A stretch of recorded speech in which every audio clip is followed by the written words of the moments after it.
Well, what's going on, everybody? Welcome back to the Swingman podcast. It's podcast number 146, but most importantly, it's the start of a new NBA season. I know we're about 2 weeks out now from when we're recording this, and as ever, I'm your host, Jocelyn Edge, joined as I am by Louis Halpin and Lewis Howard. This is one of my favourite podcasts to sit down and record every single year. We go through all 30 teams within the NBA. A little bit, we just touch on them briefly and we go through if we think they're going to hit their season over or under.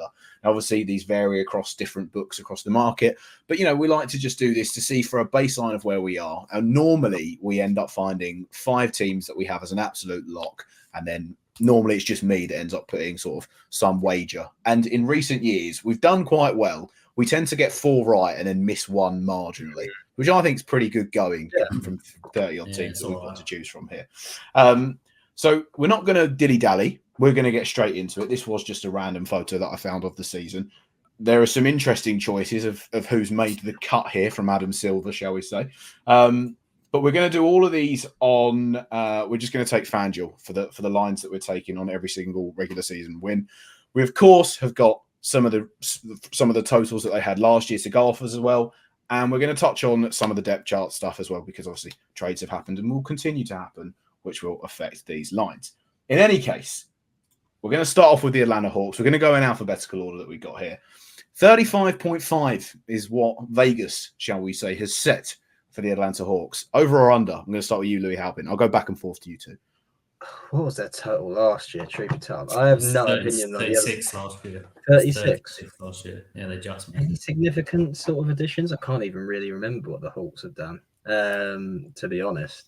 Other than just, I mean, they got rid of DeJounte because they broke up the brotherly band.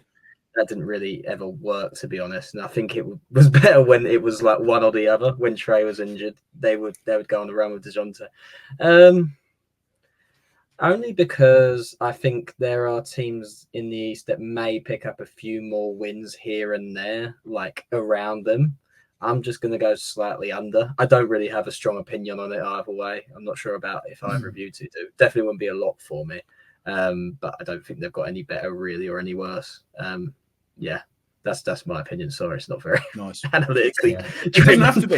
This isn't analytical stuff. This isn't analytical. Yeah. Yeah, I mean, obviously, as you say, the DeJounte Murray, Trae Young duo didn't work. I think a lot of people were pretty skeptical about it when it happened. As you say, I think this is one where I could go either way. I don't think they're going to be massively better or massively worse. I'm actually going to take the over, though, just because I think they had a disappointing year last year. Trey being, like the guy again. I think he does give you a certain baseline when it comes to the NBA. So I think they'll sneak over it. Maybe 1 or 2 more wins than last year. Yeah, I agree. I think 35 is just a little bit too low for me. I think, like you said before, I think when one of them was the main guy, they tend to perform better. I think Trae Young still kind of got a bit of a chip on the shoulder to prove some things. I don't hate their sort of depth that they've got, along with Jalen Johnson, Clint Capella, and a few other pieces that they have. I think 35 is just a little bit too low for what we're rocking with here. We'll move on to the Boston Celtics. There isn't much time. I don't think there's much to go on here. They haven't done anything. In fact, the best thing that they've done was keeping their group together for another year. I think they've got some potential luxury tax implications to hit down the road in a couple of years' time. But 164 games last year, line is set at 57.5. I don't see this team falling off six wins. I think they'll be fine. I think I'd hit the over on the Celtics for this personally. Yeah, I'd go over as well. Not much to say. I personally would as well. I will say keep an eye on when Porzingis comes back from the injury. I don't really know when that's going to be, and it's probably in their best interest to keep it longer than I would say, rush him back or anything like that. And also keep an eye on some interesting dynamics that have come from the sort of Olympics. I guess campaign. With the Jaylen Brown stuff. And Jaylen Brown as well. He was snubbed effectively. He was snubbed. He was the finals MVP, didn't get selected. Jason Tatum played about 2 minutes, which I still don't really understand. But he doesn't look all that confident at the minute. So I agree. 6 wins would be a lot to fall off, but I think just something to keep an eye on. Yeah, I think they'll be fine. A team that is probably the complete polar opposite to what we've got at the Boston Celtics this year, the Brooklyn Nets. Their line is set at 18.5 this season. Ben Simmons, comeback year. Who knows, eh? Who knows?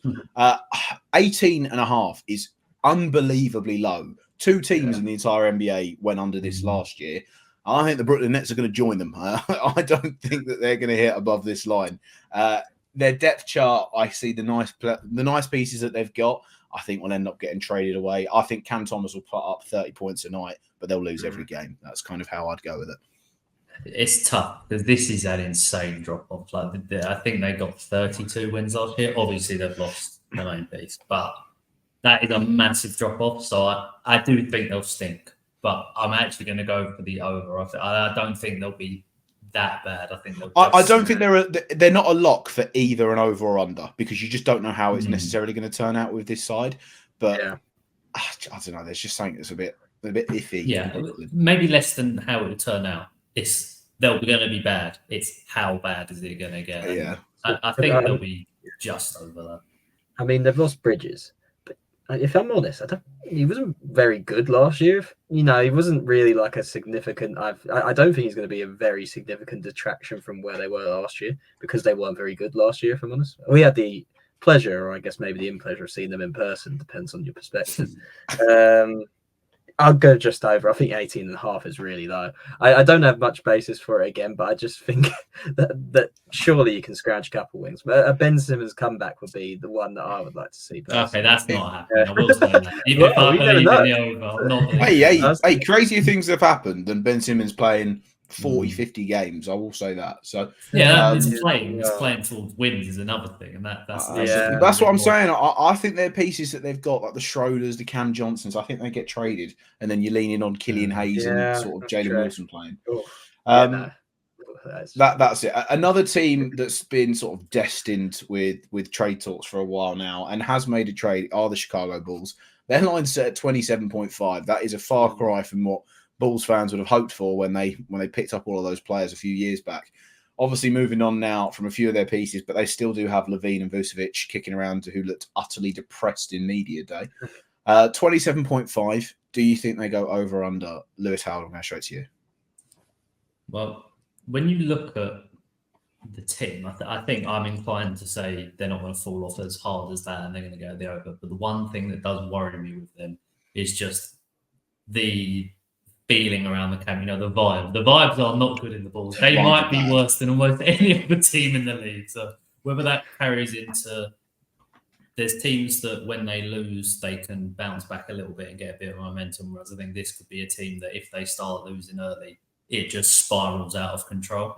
So even though I am going to go with the over, just because I don't think they're going to fall off a decent chunk, but not enough to go under that. It does worry me that if they start really badly, then it's just going to get worse and worse. I'm going to go for under personally. I think DeRozan carried them to basically all the wins they had last year, if I'm honest. He's obviously not there anymore. We'll get to see Lonzo Ball again, which is nice. Hopefully he can stay healthy for a good amount of basketball games. And obviously they've added Josh Giddey. That fit there confuses me slightly. I think they want to do a similar thing, to be honest. But we'll see if they ever really actually share the court that much together. Zach LaVine, no one wants him, unfortunately. So if he gets traded, I'd be surprised if he gets traded because I don't really know where the landing spot is for him personally. So they'll still have that base level. He's just always injured and he's not that good. I just think without DeRozan, there's going to be a pretty significant drop off here. The team itself is okay, but not very good. And the East, I think, is probably better this year. Yeah, I mean, this is an 11-game drop-off, and again, it would be nuts to see, but I do think it's going to go on the under. I think Vucevic is going to be one of those guys that will potentially get picked up on the trade. I know his contract is bad, but it's not as bad as Zach LaVine's. I think Zach LaVine's going to be there regardless. And I think they'll end up focusing on playing some of the Kobe Whites and the depth that they had beforehand. So I think, again, it's not one that I would be like, yeah, this is a lock play, like the Celtics over, I think is almost lock play territory. This is a weird one that I'd look to avoid if I was you.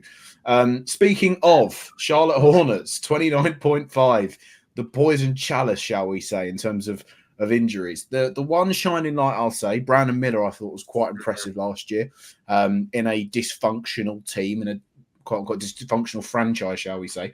They are projecting 9 extra wins than they got last year. This all depends upon LaMelo Ball and if he can stay healthy or not, right?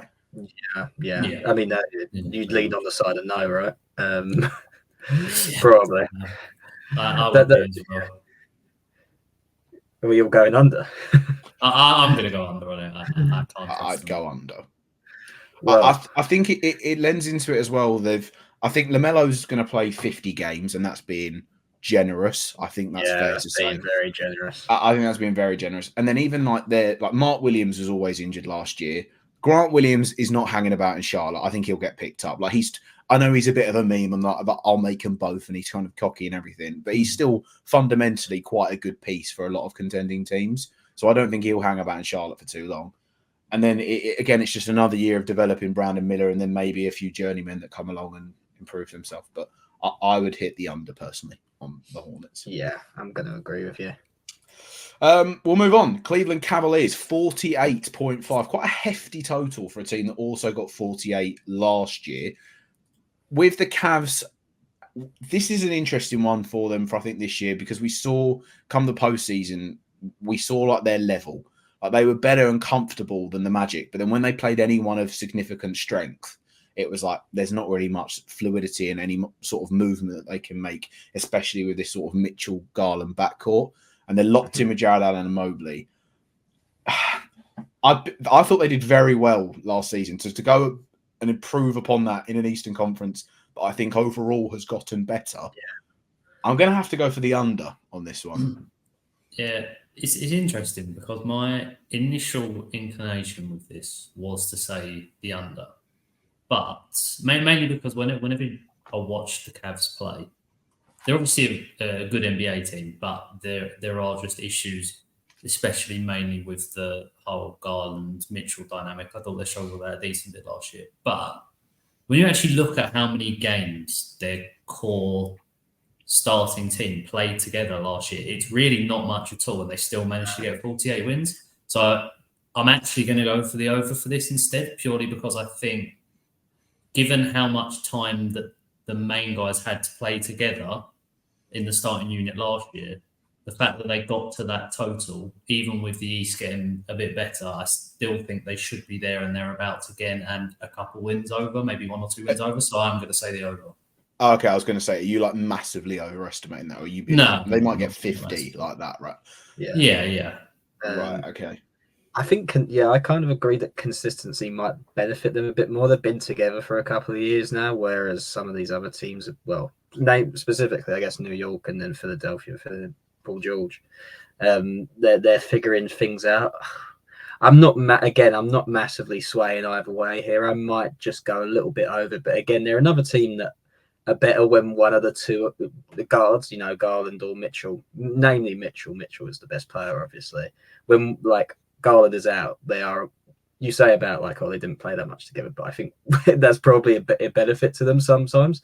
But I'm going to go slightly over. But it could go either way. The only thing I'd say about that is I feel like before the start of last season, the whole Mitchell Garland debate was more up in the air on what to do with them than it was by the end of the season, everyone pretty much settled on, right, Donovan Mitchell is definitely the best player in this team, and he's also committed as well, to be honest. Exactly. That probably helps.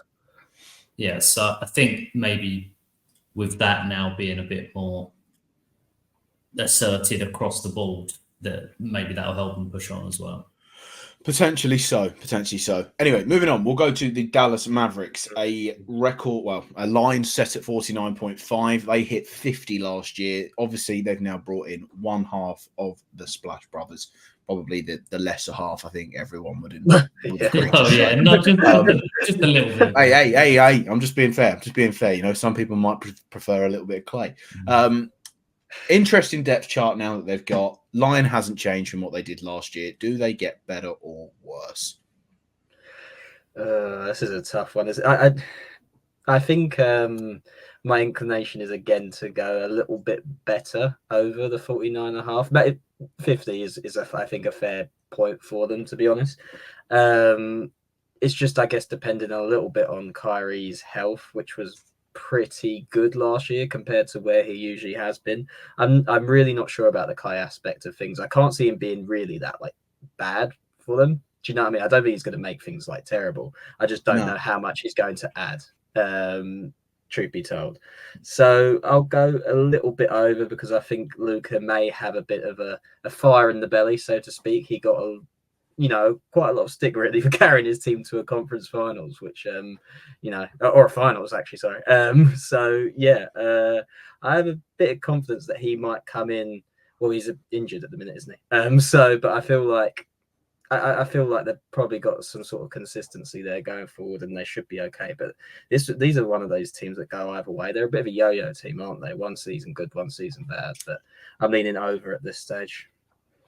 Yeah, I'd go over as well. I'm a little bit more confident than you on it too. I just do think Luka is playing at that MVP level now. He's going to be MVP discussions next year again. If he plays at that level and the Mavs carry on what they were doing when they decided, they sorted out how the team was going to function and Kyrie can play alongside him and stay healthy, as you say. The addition of Clay isn't going to hinder, it's only going to help. So I do think they'll get a couple more wins than last year. So I'm going the over.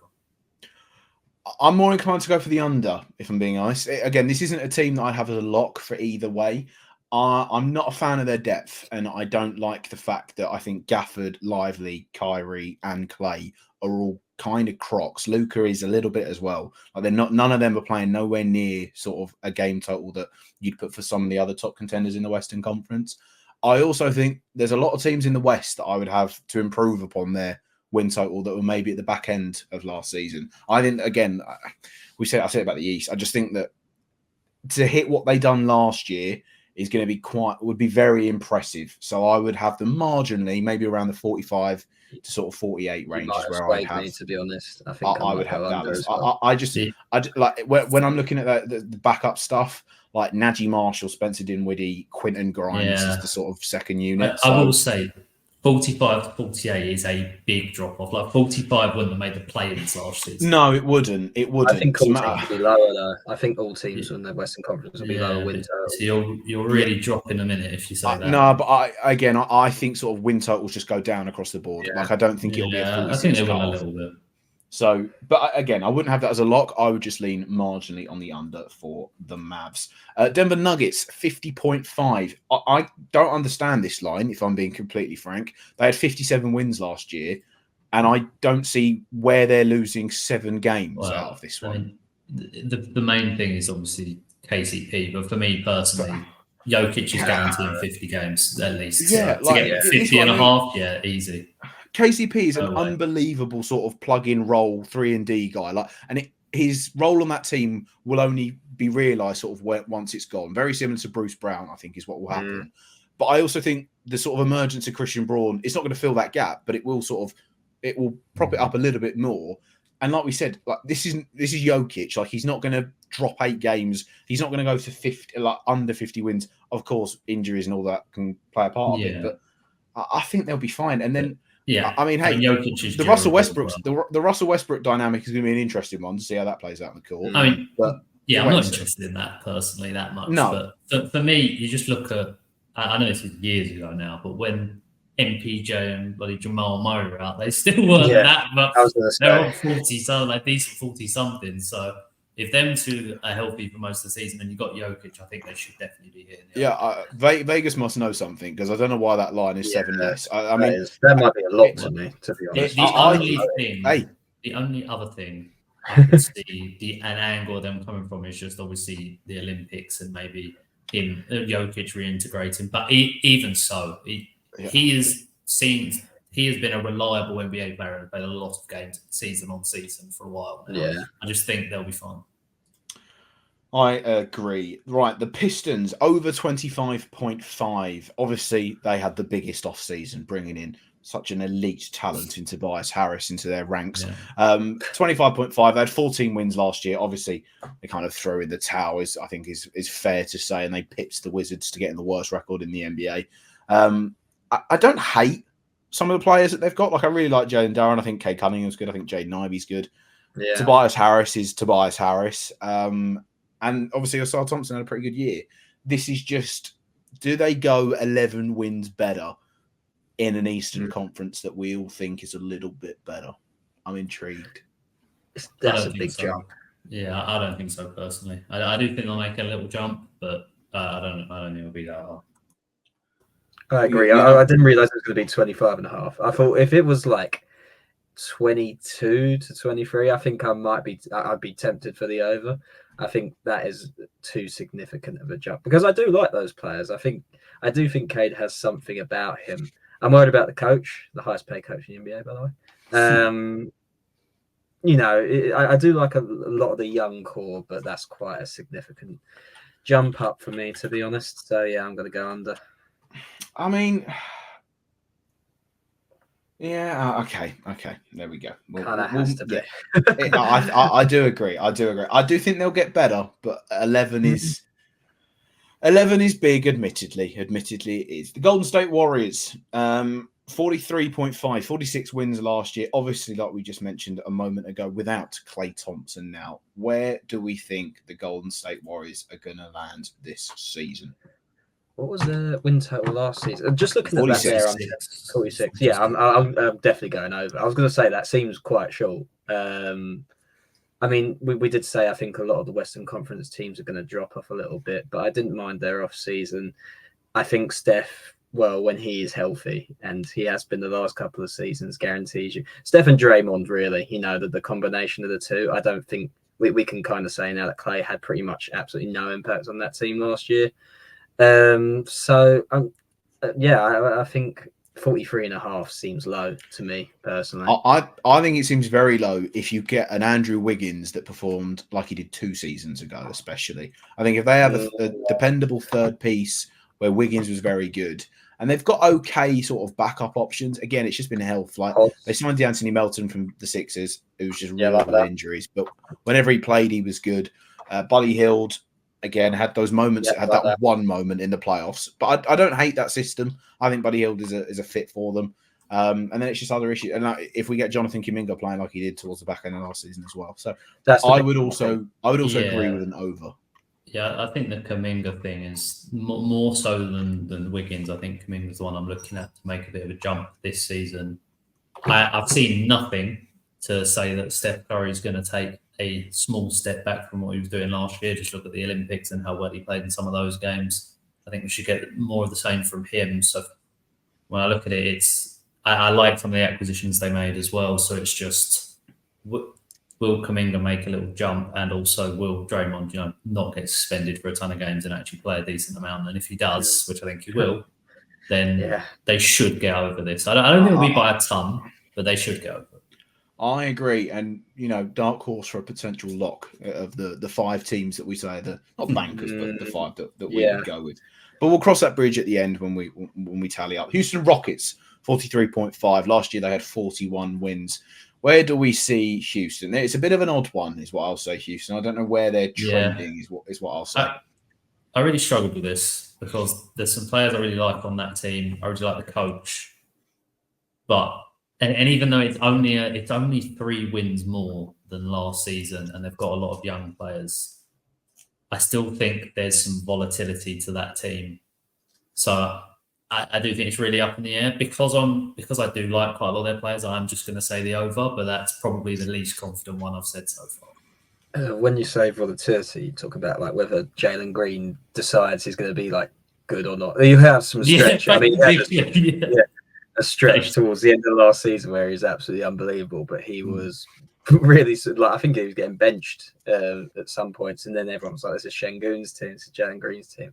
I like quite a lot of the players here. I have to go over personally. I just think with another year, and to me, it's the faith in the coach. I've always thought he's one of the better coaches in the NBA, if not the best. I'm not entirely sure where I fall on the scale of this Jalen Green's or Şengün's team, where they should go with it, because I do think it kind of has to be one or the other who's like the dominant piece in this.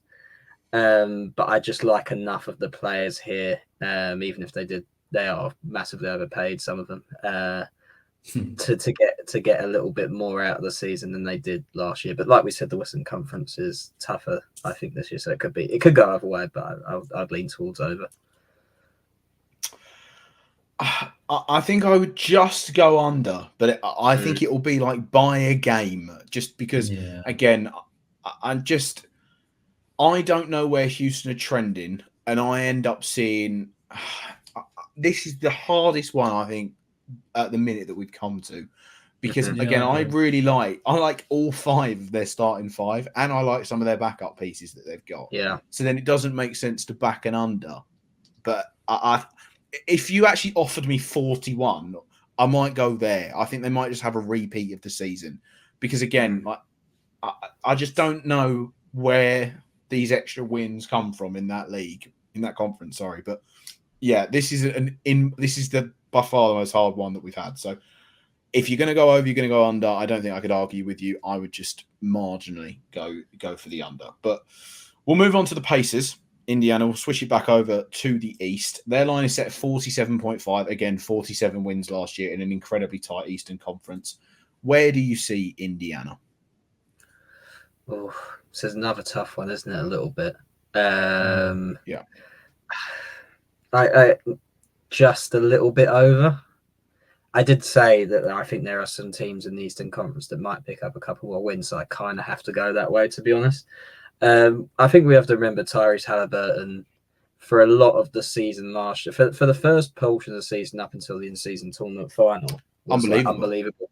He got injured. He wasn't very good, I would say, for like 3 months. I think that's been fair. I think he played with an injury, and I think that was fair as well. And he did pick it up a bit he did definitely pick it up in the playoffs. So they got to the conference finals, and that was a massive overachievement, I think, for where they started. Miles Turner's still there. The core's still there. I like the consistency of a lot of what they have. I have to go over just because I've said other teams are going under, because the Eastern Conference is a little bit better. So yeah, that's where I fall on that one. Yeah, I really struggled with this one, actually, because when I was weighing it up, it was partly what you brought up about Halliburton obviously getting injured, and if next season he stays fit for the entire season, then you'd hope that they'd be a little bit better. But at the same time, I think about at the start of the season, they were just having some of the most historic, or had one of the most historic offenses ever. And I just, throughout the season, was thinking this isn't sustainable. It's just not sustainable. It is in the regular season, though, is it not? Like, not the historic numbers, but I think it's easy to sustain an offense and a defense in a regular season. But the problem was their defense wasn't to the point where it was where if their offense fell a little bit, then they were just going to start losing games. And so for me, it's balancing. Do I think the offense will be as potent for that period as it was last year? No, but then also Halliburton being fit for the full season will help them out. I'm actually going to go just for the under here. I was looking at the teams and where I'd placed them in the East. And I think I'd have to have them maybe a game or 2 under this. I think, yeah, again, this is right. So from the odds at the minute, from all we've seen, this is by far and away the most favoured line to take us the under, right? And in that sense, the most opposite for taking it over here. I actually lean over for Indiana. I really do. Because again, if I arc back to what this team was before Halliburton got injured, and even though he played with an injury, still was nowhere near as good as he was in those first few weeks of the season. I think Andrew Nembhard will get better next year. I think Tyrese Halliburton will get better next year. They miss Bennett. They have Siakam for a whole season. Yeah. They miss Benedict Mathurin for pretty much the entire season. Like, I think he might have played like 25 games, maybe at a max. I think, again, this team hasn't done, like, they haven't moved pieces about. They'll have the same core. Obi Toppin can come in as well. I like this team and the way that it was going. So then to suggest that they won't get one extra win, I actually don't hate that. And I wouldn't put them as a lock again, but I would lean on the over for the Pacers. I mean, the thing I'd ask myself just quickly, I'll just pose it to you to see what your response was, because this is why I ended up landing on the under, was, do you think, if you were to, obviously just quickly list things, do you think Indiana get a first round home playoff game?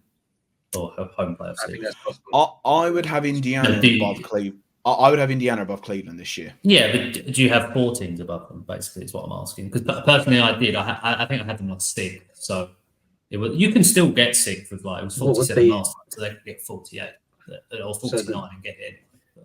So you're saying Boston, New York, the Bucks, Philly, obviously. No, I'm not. Well, We'll get to that. We'll come to that. And obviously, that bit of foreshadow in there, so we'll get to that. Right, we'll get to that indeed. Yeah. Right, we'll move on from them because we pretty much we'll agree to disagree on some of that. This is the easiest one I've ever. This is the easiest one. Oh, the LA Clippers, Louis. No. You not 51 wins last year. Is that not the most favoured under, by the way? You said about the Pacers. Is that not the fault? Well, like in terms of the odds, is what I was saying. Like okay, yeah, they're the most favoured under at the minute. I would hammer that under. 38.5. Hammer the under. New season, new stadium, new $1 billion stadium. Yeah, unfortunate that. The question is, and and new logo. New logo as well. It's all going off in the Clippers. Before I ask it, I know the answer to this question, but I'll ask it anyway. It's basically, do you think Kawhi will play almost all the games, nearly all the games of the season? It's like he played 60 last season, I think. I think he'd have to play about 65. Did he play 60 games? I think it was something like that. There's no way he played 60 games. Yeah, I'm genuinely curious. I would be amazed if Kawhi played 60 games. I don't think he's going to play as much as he did last season, so I don't think they're going to hit the over, so I'm going to go with the under on it. It's basically like, do you think James Harden can carry them? A James Harden, they're also in the Western Conference can lead you to over 30, 38 wins. I mean, if them two played most, of the games, if them two played most of the games, I would pick the over on this. But I just see injuries. No, I think on top of that, the squad just not being. I mean, he's coming into the season with an injury. They literally sent him home from Team USA because they were like, mate. You are not playing. Kawhi played. This is mad. Kawhi played 68 games last season. That's insane. No, he didn't. Started 68. No, there's no way. That's that. What's that effect? We just didn't pay enough attention. Clearly. What is that effect? That when you like remember things differently to how they were. What's that called? Is it the Nelson Mandela effect? Well, it's the Mandela effect. The Mandela effect. That is not true. There's no way Kawhi Leonard played 68 games. That is the books have set us up. The NBA, Adam Silver is playing us all. That's not true. Well, that amount of games really, caused them to not play many in the playoffs. So yeah, that's mental. I mean, right. So who else did they pick up? They picked up Derek Jones Jr. this year. They did. Kevin Porter Jr. No, what? He was like talking about the new additions. He named literally every one of the new additions, like Derek Jones and everyone like that. And then they were like, "Did anyone really impress you?" And he was like, "No." He just said, "No, no one really impressed me that much." I mean, he's not one for hyperbole, is he? Really, lost PG as well. Yeah, he lost PG. He lost Russell Westbrook. Gained Kevin Porter Jr. So, I mean, is there much hope? I would argue this is an unbelievable drop off of 14 wins. Is what we're saying here. For me, it's look, if Kawhi and Harden play most of the games, I think they hit the over. I just think something. It's just like Kawhi's not that's like saying. Last year. That's like saying if the rain turned into £20 notes and stuff like that. Exactly. Right. Well, yeah, it's just an unbelievable drop off. And James Harden can't force his way to another team, surely. We can't, 15 games into the season, go, James Harden's put the pounds on, he wants to trade again. Like, we can't do that, surely. So, I personally can't see in a new season, in a new stadium, it being that bad. But, hey, who am I to say? What seed would they be if they'd fall under this? So you're probably talking like, what was 38? 38 would have had them as the 12th. They would have been 12th. Yeah, they would have been. They wouldn't have made conference. Yeah, so. Well, I think the Thunder will be licking their lips at a potential draft pick coming their way, if I'm honest. But potential 16. Wow. I can't remember how many they gave for Paul George, to be honest. Okay, but anyway, the Clippers, you can to or fro. I would marginally go the over, but can respect the under shouts. But really, either way, it's just games played for me. Yeah, either way, then they're not a lock. They're not a lock for what we'd say. That's a good sort of for me. So that surprises me. Right, look, professional Kawhi Leonard hater over here is where I love Kawhi. That's true. I think you had in your mid-season all-star teams, I think, or something. Yeah, maybe. Only players of all time I had them for. Yeah, potentially so. Right, the Lakers. Everyone's favourite topic of discussion before going into a new season. They had 47 wins last year, just missed out on obviously securing guaranteed playoff spots and was in the play-ins. Obviously, newfound member of the team, father and son. I'm not sure if you've heard that they drafted Bronny James Jr. It's not really been mentioned too much on the news. 42 wins. There's been a haircut, so they've lost 5 wins. Do we see anything changing for the Lakers with their newfound podcasting duo? Well, I think this is somewhat similar, although people are more positive about the Lakers. I think it is somewhat similar to what we were just talking about, where it's basically on players staying healthy and what happened last season was you got AD and LeBron for most of the season. And because of that, they ended on 47 wins, and they potentially could have got even more because they looked like they were better than a 47-win team for large portions of the season.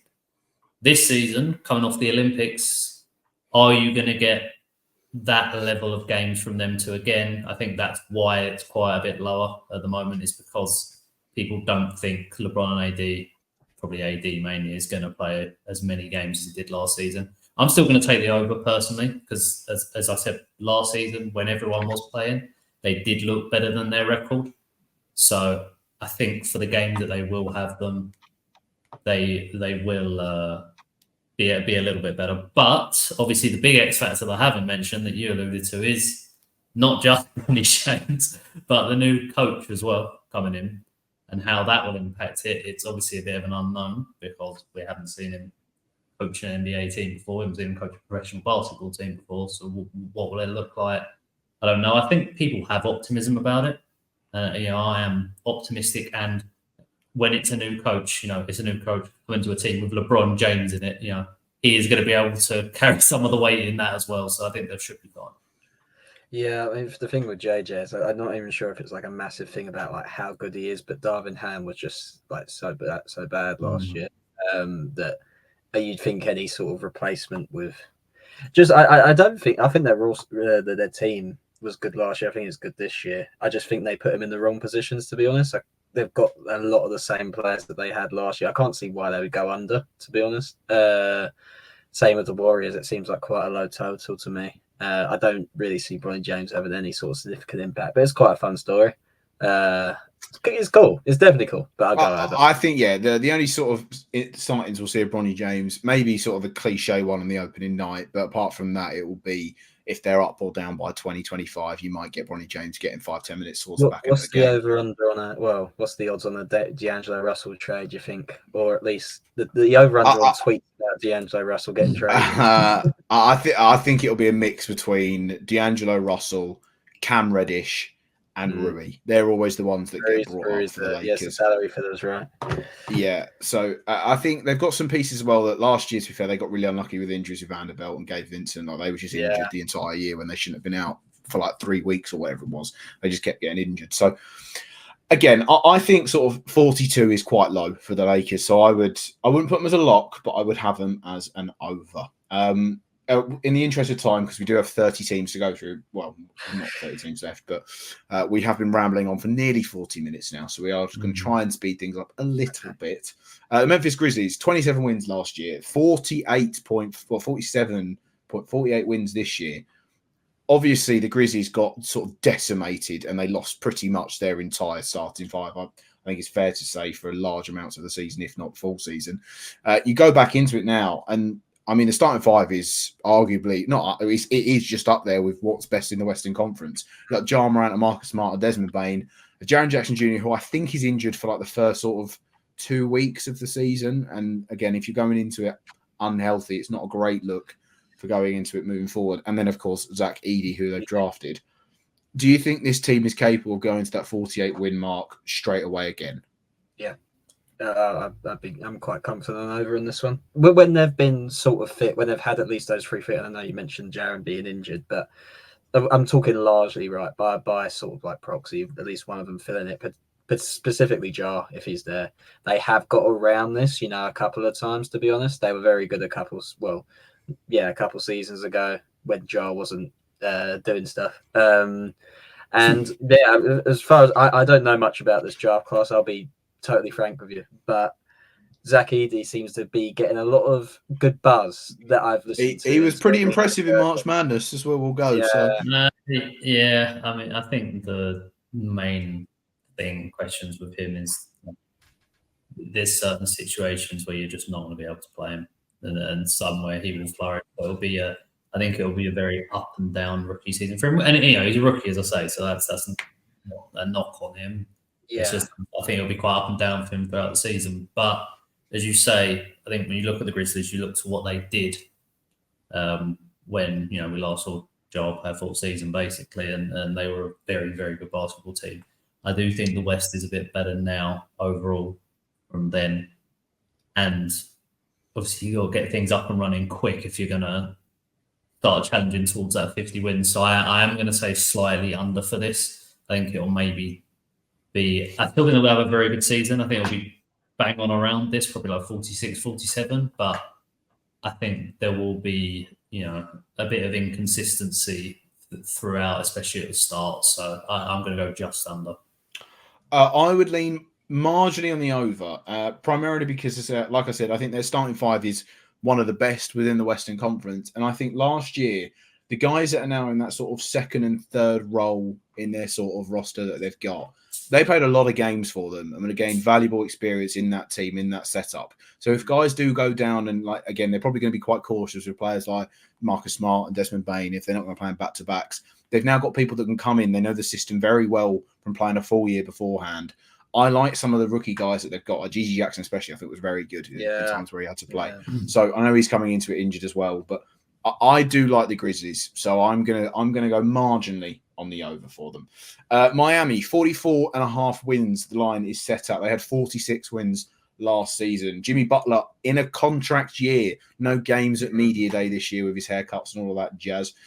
Where do we feel for Miami on an over-under? Slightly over for me. Only because, you say about Jimmy Butler, no games at media day. I think, and he was talking about sort of like the games played and stuff like that and the seriousness in which they take the regular season. I just don't think they can afford to keep doing that. I say that and then they do it again, but they just they need to care about the regular season a little bit more. But there is also, I guess, the aspect of this where Jimmy Butler gets traded. So, it all goes awry and everything like that. Tyler Hero's chucking up shots. They're never that bad, though. That's the thing. They're always in the sort of middle in terms, so it's just easier for me to hemorrhage and go on the over. Yeah, I agree. I think they'll be probably more of the same as they were last year. Yeah. They're around 46, and they'll probably be around 46 again. Yeah, I think Jaime Jaquez was impressive last year as well. So I think he's bedded in for a season now. I think that team just gets a little bit better. And like we said, Miami, they're always pretty good within the regular season. As I say, it's the coach more than anything else for me too. Especially with Spo. Right, the Bucks. Now, Louis, I don't know if you were throwing shade at the Bucks or if it was the Sixers when we was mentioning. No, it was the Bucks. No, it was the Bucks. Okay, right. Well, the Bucks are at 50.5. An interesting off-season where nothing, shall we say, happened between Dame and Giannis. Gary Trent Jr. added as well, which was was one of them where I was just like, man, I can see that working. And they're still putting up with Chris Middleton's injuries. Where do we see the Bucks? Do we get them? This is also more wins than they had last year. Well, what did they have last year? They have 50 or 49? 49. Yeah, for me, I'm just going to go for the over, and I think it's a similar situation. I don't think they're as good a team. I don't think they're far off to the Denver Nuggets in that you've got Giannis. If those top players around him, your Middletons, who should be ready for this season, more so than he was last year, so I think they should be better than last year. Dame's had a year. I still don't think he's particularly happy, but he should be playing well as Dame Lillard. He should be playing well. And with a player like Giannis, who, in my opinion, is at worst a top 4 player in the NBA. I personally think he's the second best player in the NBA. I just think they'll get minimum 50 and then can I go to 51 from there? Yeah, I can. So I'm going to go for the over. I lean slightly on the under. I can see a world where they go over just because of Giannis, if I'm honest. He comes into the season, maybe he sees the sort of thing that people say about the Bucks. Maybe about himself personally. He's not been a very sure health bet over the last couple of years, if I'm honest. But obviously, particularly last year and the year before, he missed big time in the playoffs.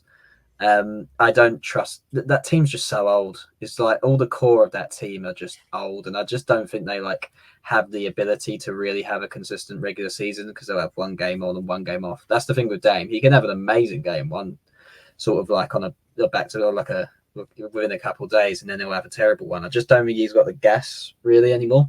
But that being said, I heard that he wasn't, the off season was a bit troubling for him given the trade rumors, personal stuff, and everything like that.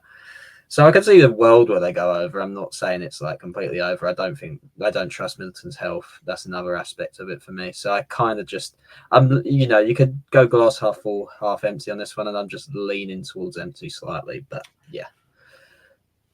Yeah, I would tend to agree. It does go off the premise what I said before. I think players like your Jokic's, your Giannis's can just get you 50 wins, but the difference being in Denver, I'm more confident in the other stars that they've got than I am in the Bucks' ones. I think you got a Brook Lopez on another year. Like he was good, but you could see sort of it's the start of his decline. Like he's in that sort of downward trajectory. He's not trending upwards.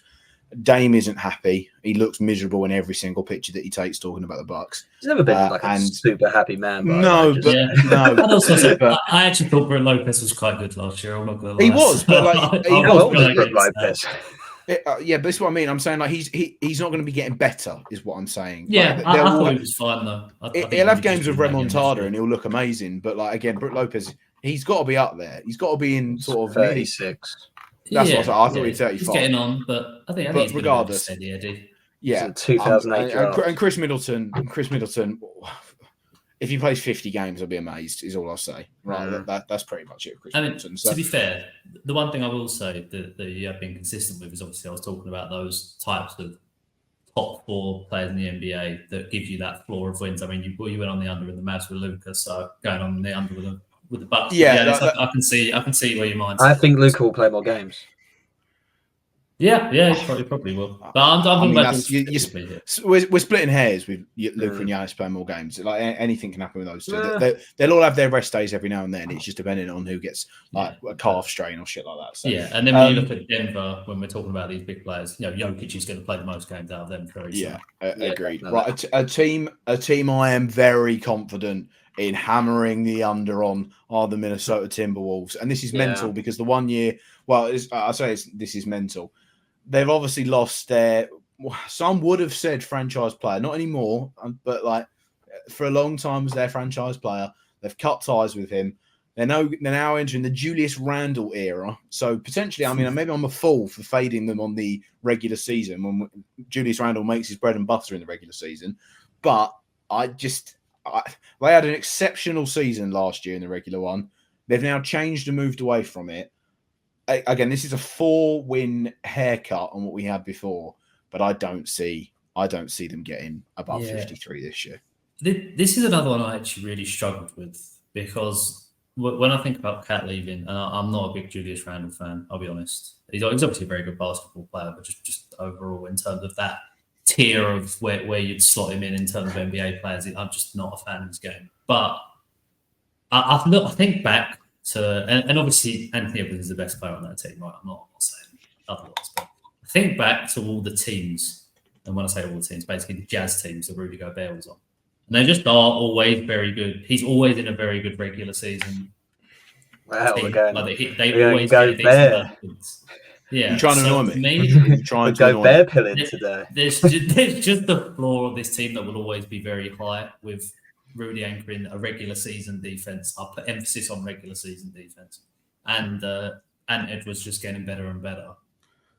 Obviously, but Edwards does he give? He doesn't seem to give a shit, does he? Let's be honest. Like the regular season, he doesn't seem to care at all. That's not true.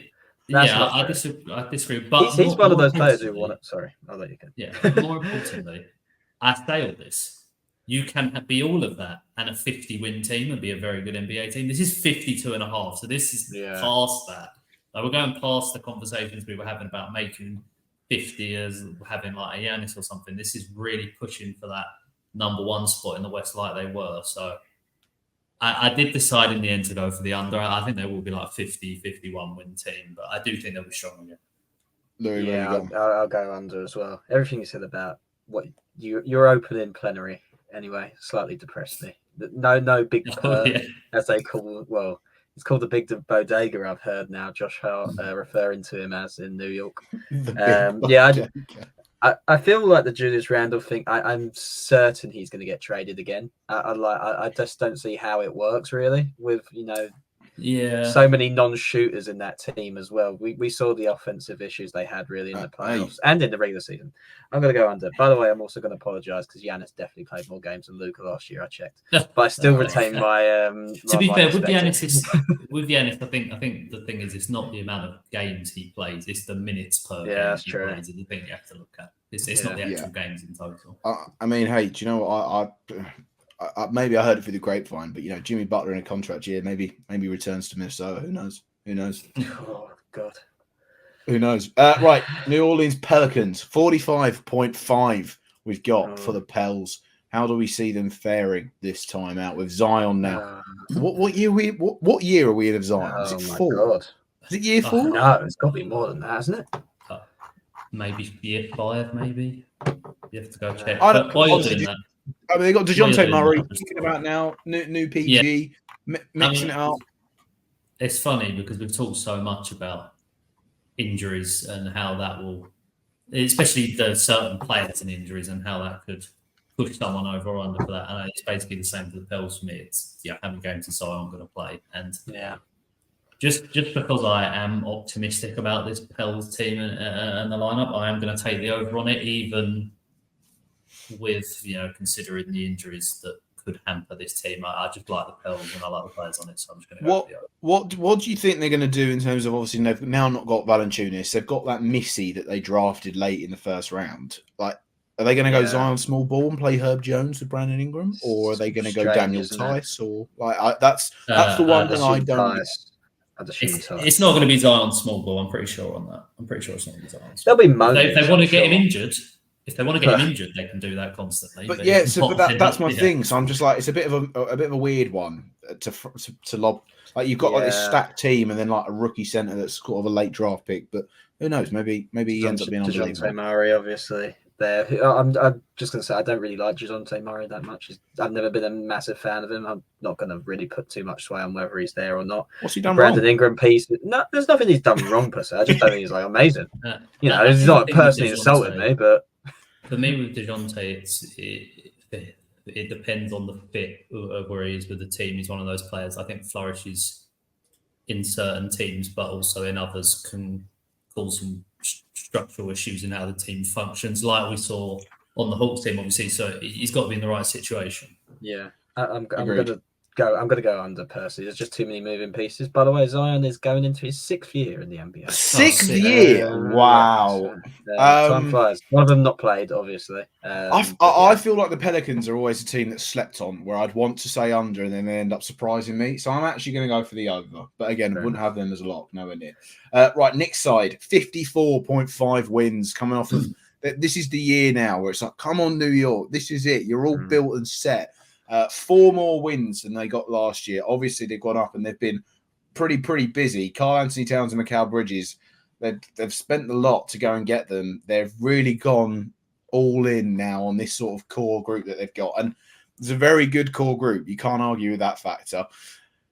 I just feel, and there's absolutely no rhyme or reason for this, but I feel like it's perfectly set up for the Knicks to be like, yes, we're going to be amazing.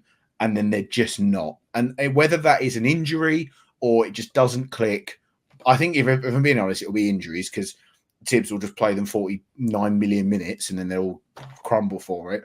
So I'm going to edge on the 54.5 under, but it's tight. Yeah, I think everyone feels like every season with Tibbs is a ticking time bomb for some of the players to potentially mismatch. And it's strange because one part of me thinks, they've made some big acquisitions. There's 4 more wins, that is pretty doable. But then the other thing is I just look at 54.5. I think, bloody hell, that's a lot of wins. They're just not going to get that. And that's more of a gut feeling. And to be honest, I am just going to go with my gut and say the under for the Knicks. I just can't see them getting that. Fair enough. I'm going to go on the over slightly. I do think I share your concerns a bit because, there's just a lot to figure out there, right, offensively.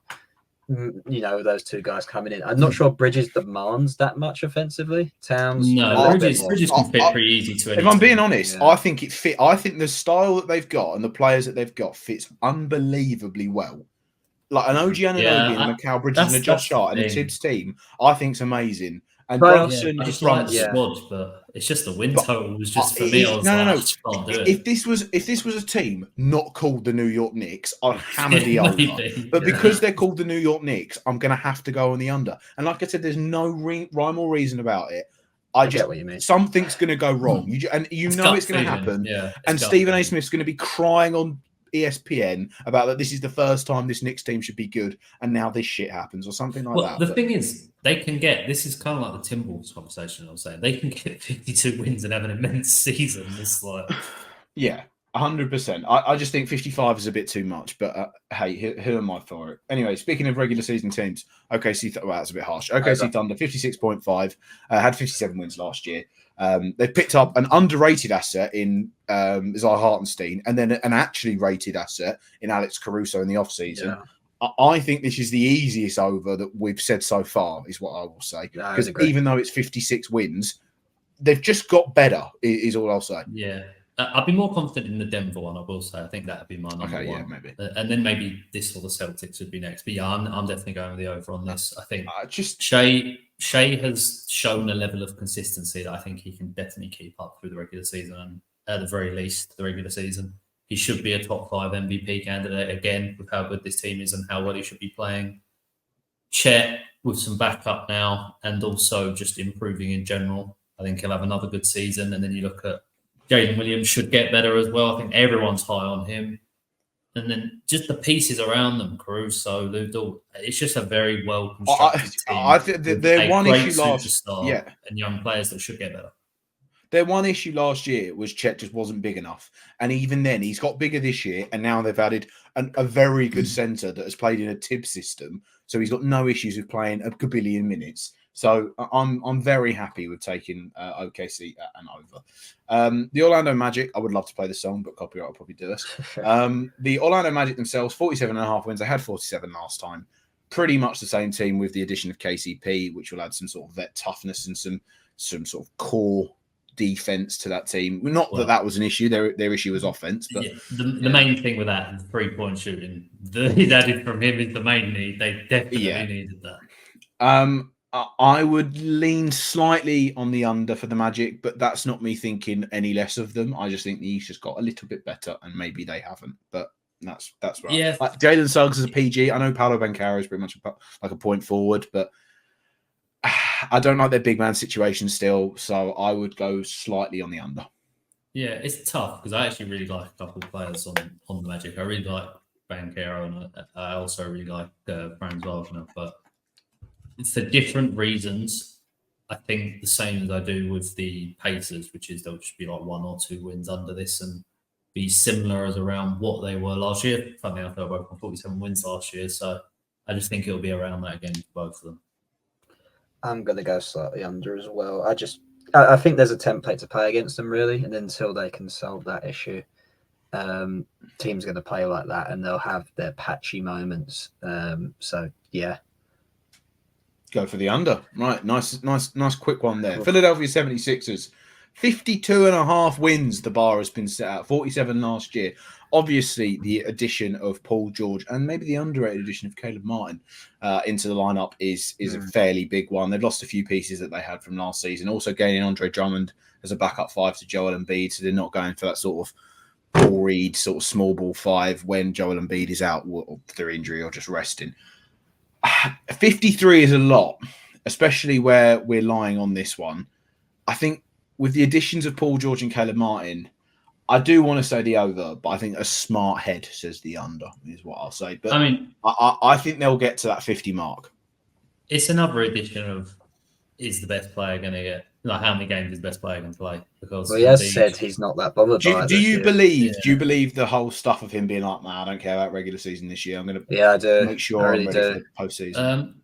Kind of. I think that he might try and pace himself a little bit. I think that's why Andre Drummond, and I know that they're sort of these sort of backup bigs get sort of moved around every single year, and it's just kind of where they land. I think that's why they made a point of Andre Drummond, because he made some pretty important performances when he came on last year. He was always dependable, and I think that now affords Embiid sort of at least 7 or 8 games where he can sit out, and they've not got a potential issue there. The two things with me with Embiid though is basically the best iteration of the Phillies team last year was so Embiid centric that I don't think you can just chuck in Drummond and carry on and get. Yeah, but now you got Paul George. Yeah, that's what I was to say. It's Paul George aspect. Yeah, so I think they will have to they have to change up a lot in terms of how they play when Embiid isn't on the court. And the other thing is, when it comes to Embiid, I get spaced now the games, but I think the issue for me is not just how many games he plays; it's the style of play he has for his size. I think that's the main issue. It's not just the load; it's just how he plays basketball. It's such a load on someone who is as large as him. And he's an unbelievable player, a top 4 player in the NBA minimum. But do I think, as I said, let's go back to the same question, do I think he's going to be fit enough? I am actually, against my better judgment, probably going to take the over on this, because I just do think that Phillies team will be a powerhouse in the regular season. Yeah, it's what I think as well. When there are times Embiid sits, you've now got a Paul George, Tyrese Maxey 2-man game that you can depend upon. Yeah. So, and I think Maxey will have another. And last year there were times in regular seasons where you could just go for Maxey for 30 points and he can go and get you them. So, I think you might say at the end of the season that the second best player on this team is Maxey. Personally, I'll probably agree with that. Yeah, I'm going to go slightly over. I'm going to go slightly under just because I think 53 is a lot. But I think they'll get the 50 mark, no doubt. And this year they'll get home. The real reason is you're going slightly under because you don't want to 76ers fan and you don't want to be too optimistic. Yeah. Don't blame me. Nah, what? No playoffs way, is different. Man. Playoffs is different. Great. Yeah. Be optimistic in the regular season. Yeah, I mean, we've got playoff P now. We've got playoff P. He's calling ball game after drinking Gatorades. We're all good for that one. Right, Phoenix Suns, 47.5 wins that's set for them. 49 is what they got last year. Yeah, no, they sneakily got a lot, didn't they? They did. They kind of, they went 7-3 in the last 10 games of the season. They did kind of turn it on when they needed to. I really like the acquisition of Tyus Jones. When it was done, people were like, well, that's a bit of a weird one for a backup PG. He's an unbelievable floor general and will actually take the ball out of Bradley Beal's hands, which is a benefit to everyone on that court. I think their only issue is health. If they're all healthy, they'll be fine. But you've got a Kevin Durant who's in unk time now, I think it's fair to say. You've got Bradley Beal, who's just a crock. Like, he just will fall over carrying his dinner up the stairs and then will tear his Achilles. Devin Booker's going to be Devin Booker. He'll give you 75. He'll give you 70 games minimum. So I think it's just health on them ones. And then Nurkic is the other one. If Nurkic plays, they're really good. If Nurkic doesn't, they've got Mason Plumlee coming in. And you're like, well, the drop-off on that is mental. Yeah. For me, it's pretty simple, personally. You give me KD and Booker, I'll take the over 47.5 wins. Simple as that. Right? I think they'll get about 47, which is what was causing me a little bit of pause. But they did sneak their way to it last time. It's more Booker for me than KD, if I'm honest, at this stage. I mean, KD's obviously still a fantastic player. You saw in the Olympics, but there's a difference between doing it 5 games and the regular season. I'm just going to go slightly KD was great in the over. regular season last year. He was. How many games did he play? A lot. Yeah, you have to look it up. I don't know off by heart, but when he was playing, he was fantastic. Well, I mean, I think he played a lot, but then I thought Kawhi Leonard played about 15 and he played 68. So there goes that sort of mindset. He played 75 games. That's really surprising. Didn't play well in the playoffs. But, No, he didn't. But again, these are a potential lock for me for an over, is what I'll say. Because if my only borderline is health, if my only borderline issue is health, I will lean on that because they have got three unbelievable players and then some nice pieces around them. And I don't hate Grayson Allen as well. No, I don't know. Portland Trailblazers, 21.5 wins is where the bar is set. A bit of a contrast right there. They had 21 wins last year. I mean, they've picked up a few different pieces in terms of the Portland Trailblazers. I like the Denny Advia pickup. They've obviously lost Brogdon, but he didn't really play much for them anyway. Again, this is just another sort of journey season, shall we say, for the Blazers. Where'd you land on this one? I just think they're going to stink again, to be honest. Yeah.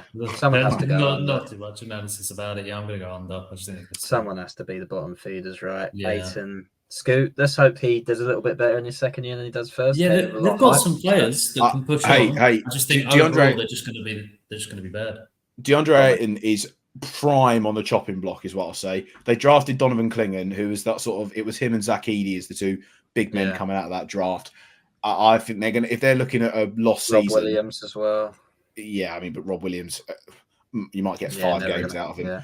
Yeah. So I think DeAndre Ayton will end up going to a team needing a big that's not called the Phoenix Suns. So I think, it's going to be another sort of journey season for the Blazers. Won't hammer the under, but we'll look towards that. We'll scroll on over to Sacktown, to Sacramento. Again, another team that's been heavily favoured on the under here at 46.5. They won 46 games last year. Obviously, they've now had the addition of DeMar DeRozan. It was slot nicely into that small forward role that was kind of an issue for them last year with Keegan Murray. Sort of, they didn't really have that 3/4 that could play there. Where do you see the Kings? That's a difficult. I'm not sure where my maths is adding up. I feel like I've done too many overs, too many unders, whatever. Yeah, I do. I mean, check, the Fox. I like Fox and DeRozan in clutch time. That's one thing I will say. I can see them winning a lot of close games just because of them two in a regular season setting. Oh yeah, I'm just going to go slightly under. Someone has to, right? It's not again a big thing for me, but either way, they'll be decent, but I don't think they're going to be amazing. If they had that season a couple of years ago, right, and I think it kind of sort of they got sort of corrected by like other teams a little bit. I just lean slightly under, but they'll be a very good offensive team like they always are. Be interested to see what DeRozan does down there. Yeah, this is really tough. I actually still am undecided. I am decided. I'm on the over for the Kings, and I know that isn't a popular one with the books, but I do think, I know that we've said we need to kind of even it out, but we've got to remember as well, when we're going for overs on teams, like I've had the Lakers going on the over, but they had a 5 or 6 game haircut on what their win total was beforehand. I think if I'm looking at that league and that starting 5 especially, and also to remember how well the Kings did play in the regular season last year, because they're one of these teams that will take it seriously every night. I really like Sabonis. I really like Keegan Murray, and I really like De'Aaron Fox. Not a massive lover of their depth. I do like Malik Monk and I do like Keon Ellis, but there's just something about it with that team hitting an over and then disappointing in the postseason. I think that's just what this sort of team is built for. I do really like Malik Monk actually as well, but it's tough because, as you say, you do have to think about how much the drop off in the overs and unders are, because you could even lose a couple games on Denver and then still hit it. You could give everyone a free win off the Clippers if you think they're going to fall off that much. Yeah. I'm also going to take the over. I like the Kings. I kind of bought into their whole vibe, and I also think they play quite good basketball. Like the beam. Yeah, like the beam. Retweet on that one. Few teams left. We're almost there. San Antonio Spurs, Wemby season. The line is set at 35.5. We're in mental territory now for San Antonio, considering sort of where we've been with that team for quite a while now. They had 22 wins last year. They did go 6-4 as well in their last 10, which I think is an outlier. When you think of this team, and especially when you look at teams towards the bottom end of the NBA, to go 6-4 in your final 10 when you're thinking about a potential lottery spot, that's pretty mental to me, to have a winning record in your final 10. Obviously, they've had the addition of Chris Paul. I think he's there sort of being like, we're going to get some Wemby clips with him. Harrison Barnes is there as well. They've just brought in some vet experience, which I think is there just to set the bar for. I mean, Jeremy Sohan, we all like. I think we all think he's a pretty nice piece in the team. Yeah, he got screwed over a bit last year as well. Yeah, he did. They were trying to force him to play. It just was never going to work. Point guard, point forward role that he was having. And that's my issue with when I look at this over and under. Because obviously I think they'll get better. Wemby is unbelievable. He's going to take another jump. In the second half of the season, he was like one of the best players in the NBA. Oh, yeah. But honestly, there were times watching this team where it was the most putrid basketball, but some of the most putrid basketball I've ever seen. And was it worse than James Harden at the Rockets? Well, that was good. Yeah. That was, Louis, hold up. It wasn't good to watch, but they were at least decent. Yeah, they were, Yeah, at they least were good. decent, Yeah. but the words of putrid basketball, I think there was even some more expletives Oh, to come out but from it was there. boring. It was Yeah, very boring. yeah. But it's The not like Spurs at times last year. I can't throw a pass to someone bad. You know what I mean? It's especially first half of the season, the Spurs were actually genuinely disgusting. But they're obviously going to get better. Chris Paul will help massively being the floor general he is, but he is getting on a bit now. I think they'll get better. I'm still going to take the under on this, I think, which is mad considering how highly I rate Wemby. Yeah, but I just don't think they'll jump this much purely because I just don't think the roster's at that level yet. I may have taken the over if Wemby could play literally every minute of basketball in every game they play. The issue is when he comes off the floor, they are terrible, and when he's on the floor, they are pretty quite decent. Like the defensive numbers, just look at the plus minus. It's not a great stat, but yeah, it's mad. Defensively, one of the best players in basketball at the just as a base level. So yeah, that's too much of a jump for me. I do think they'll be better, like we said. I do think a lot of plus money picks here is what we've said so far. Like for when it's come up and there's been like a favourable one, we've kind of lent on the other way, which is interesting. I think with the Spurs, especially, a lot of it is the Wemby hype, and that's not me saying people are overrating him. It's me saying people are focusing on that and not, as Louis said, the rest of the roster and the fact that he can't play every minute of every game. And I think it'll take a season more for them to really. They'll take a jump. Let's take another jump and the bigger jump to the point where they're over this. I think it'll take another season. I completely agree, and I think as well. Chris Paul's like, what is he? Nearly 40. Like genuinely, he must be nearly 40. He can't play a whole season. So, yeah, I think 36 wins is quite extreme. So, I would just get edge on under. Is what we'll say for that one. Right, 2 more teams I believe left. If this wants to work. 3 more. The Raptors, 29.5 wins. Again, a bit of a nothing season. They had 25 wins last year.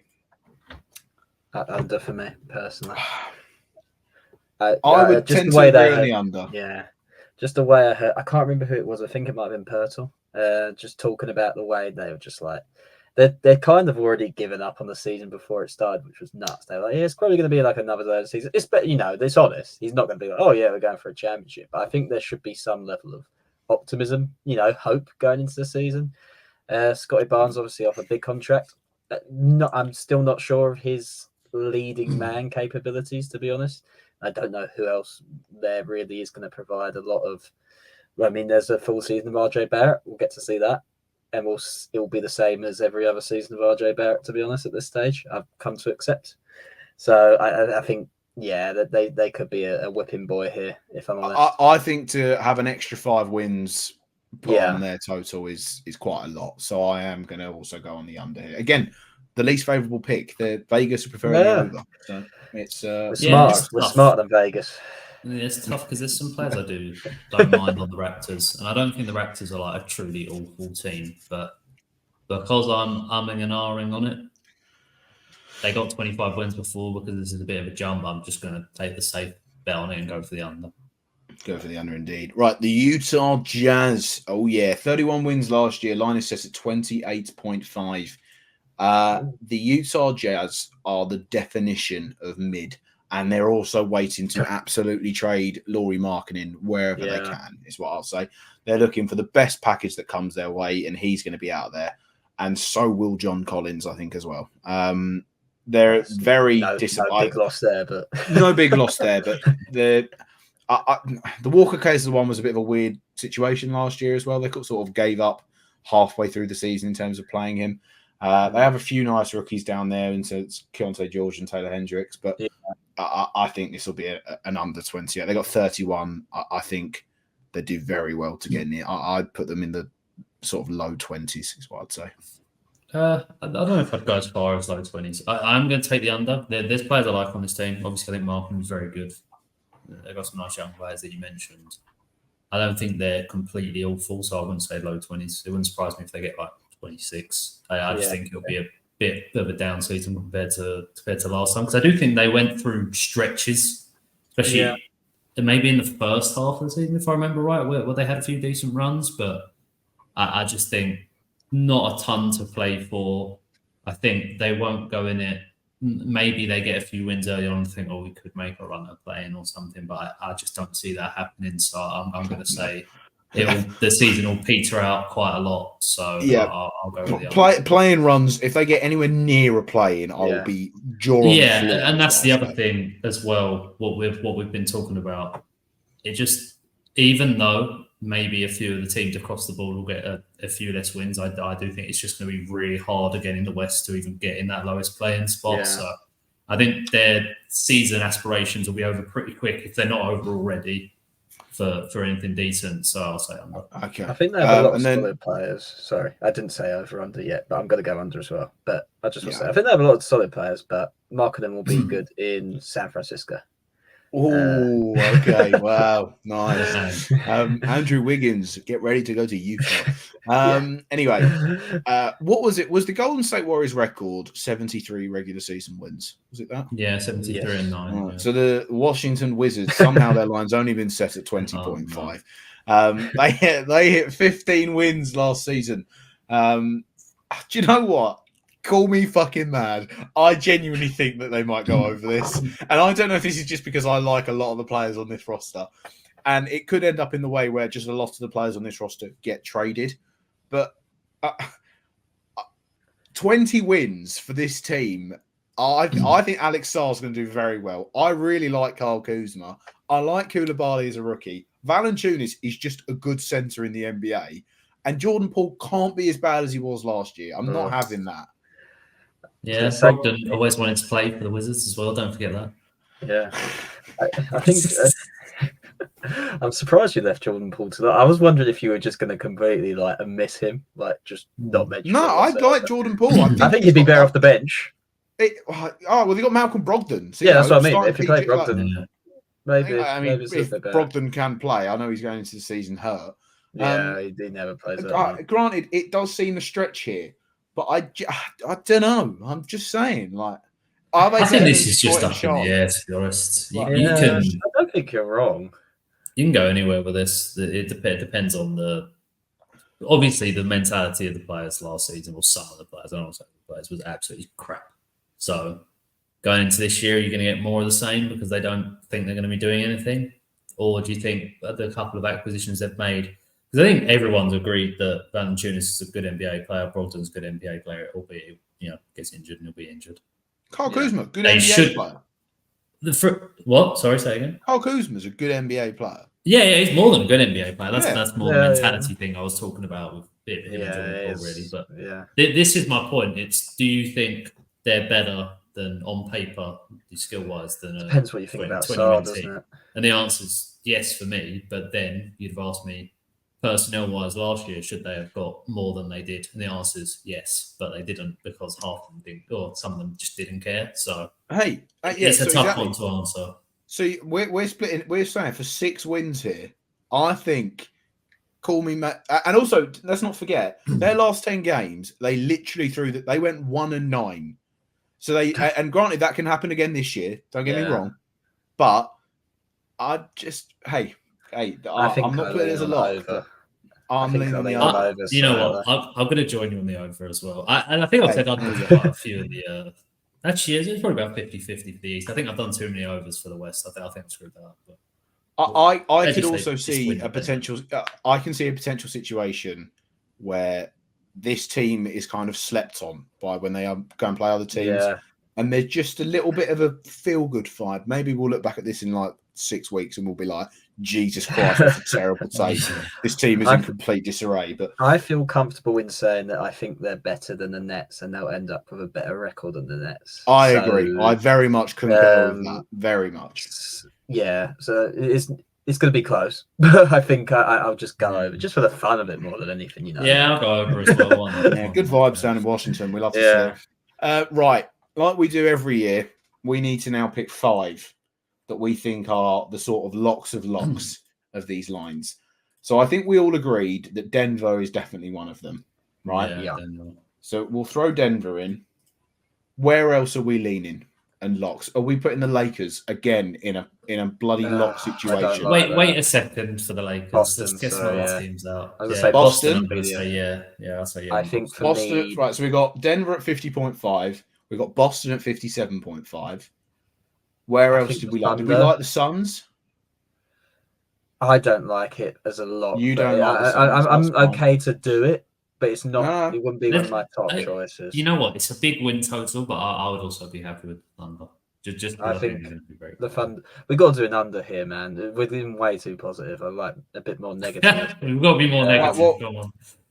what about the Knicks? 45.5, 55. No, none of us were 54.5. confident enough on that. Okay. No way. Okay. What else Ooh. did we have? Tough, yeah. I don't mind a Trailblazers under. I wouldn't put that in there. I wouldn't put that in there. Oh, you wouldn't put that in there? Well, the Brooklyn was way too low. 18.5 is way too low to have a lot. Yeah, I think they'll be terrible, either. but The Hornets were 29.5. oh, that is. Are the Hornets a 30 yeah. win team? I might take that. I might take That's that. that. They've got that's all right few players though. That's the only thing. No, go on. Take Everyone's got good players, by the way. There's not Yeah, a team in the take NBA that doesn't have any good Yeah, players. there isn't a team in the NBA that doesn't have at least one good player, right? That is established. We'll take the Hornets of an under. So we've got we've got the Denver the over, Boston over, Charlotte under. We've got 2 spots left. I think I would go Warriors. Thunder personally. It's tough, but I would go Thunder personally. Oh, the Thunder on the over. Yeah, sorry. Right. OKC on the over. I don't And we've mind got what that leaves us over. now. That leaves us with one more spot. I don't mind the Warriors on the over. I can see why people wouldn't though, because there's a Steph fear there for fitness. Do you know what the funny thing is? If it was just up to me, I'd have the Bucks on the over in there, but I know you two Really? like it, so yeah, I really am confident they'll be good. What about the Magic? Under. On the under, I don't know. I can see the thing with the Magic is, as Louis said, that when it comes to the way they play, I think a lot of it was Banchero and Wagner figuring things out, and maybe they do make that jump next year to give them a few more wins. But obviously, I still pick the under, so I'm not 100% on them. What about Detroit under 25.5? I think that's probably a good bet. I think that's probably a good bet. Yeah, I don't know. It's where I was going to lean. If they get over that, I'd be seething. So I don't hate. Do you know what? Do you know what? I don't hate the Spurs under either. I don't hate. I don't know either. Yeah, that's a good shout. But there is as well. Isn't there not a world where Wemby's just like he is unbelievable? So good Yeah, there is. There is. It's either one of those two for me. I was going to say Spurs. It's either the Detroit or the Spurs under. I agree. What about the Trailblazers? Did we say Trailblazers? No, I don't want the Trailblazers. I don't love it though as much as them. Portland at 21.5. I very much prefer the Pistons at 25.5 and also Charlotte at 29.5. Yeah, no, that's fair. The 5 that we've got locked in, and genuinely, this is almost embarrassing from us to go through this for an hour and 20 minutes and then pick these 5 of Denver, Boston, OKC over, and then Charlotte and Detroit under. But genuinely, I think they're the 5 locks. Welcome to the NBA. To be fair, what I will say is we have picked a lot of the less favourable ones for the other teams, so this might be why we've ended up on that. I mean, like when you go through that builds it up as a 20-1. And obviously, this is no gambling advice, gamble responsibly and all that stuff. But I think there is some, like we've mentioned with some of the teams that Vegas favours more often than not, there is some value, shall we say, potentially out there, is what we'll say. Although, with that being said, betting futures largely is pretty stupid because you're just getting more value betting them over the course of the season. I'll also say, we've done this a few times now. I'll be honest, this is the one I think has the highest chance of being an absolute car crash. So we'll see. Yeah. Do you think? We've normally done... No, not the 5. Not the 5. Oh, yeah, that's the season 5, overall. Yeah, the season picks overall, I think, could be all right. I genuinely think every year we've done this, when we've picked 5, we get 4 right and we miss just shy on the other one. We're normally pretty good. It was the Lakers last year. Huh? Yeah.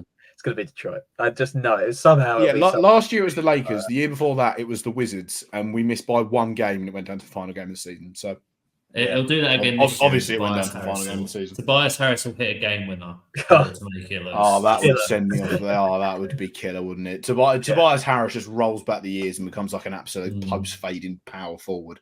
But that has been a slog of a podcast. An hour and 25. We're going to Basically, call that an hour and a half pod right there. The NBA is truly back. Thank you very much for listening. If you haven't subscribed and you've stumbled upon us right here, and then you've listened to an hour and 25 minutes, you may as well hit the subscribe button. Leave a like while you're there as well, and let us know down below some of the over and unders that you may agree or disagree with. But apart from that, yes, the NBA season is back. Thank you very much for listening, and we'll catch you in the next one. Peace.